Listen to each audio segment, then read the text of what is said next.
What's up mga busing?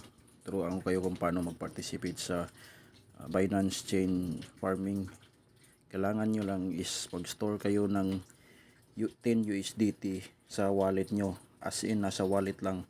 Tapos mag-participate lang kayo sa site nila para maka-earn ka daily ng BNB. Every 8 PM magkakaroon ng USDT snapshot node. Kaya after 15 minutes yan, 8:15 ng gabi, Philippine time, makaka-receive ka na ng BNB. Daily na yan. Yung project na to hanggang December. Nasa phase 2 na tayo ngayon. Kung ma-trigger mo yung dividend mechanism, makaka-receive ka ng 30%, 20% at 10% sa bawat wallet na under sa'yo. Ganun lang. Yan lang oh.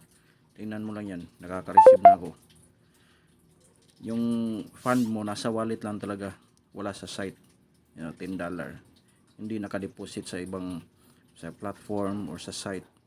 As in, nasa wallet lang. Parang pipirma ka lang ng kontrata ng sa Binance. Yung wallet kasi natin encrypted yan, non-custodial. Walang makakagalaw niyan except kung ma-leak yung seed phrase mo. Kaya safe yung account natin, yung fund natin safe na yan. Yun lang. Thank you.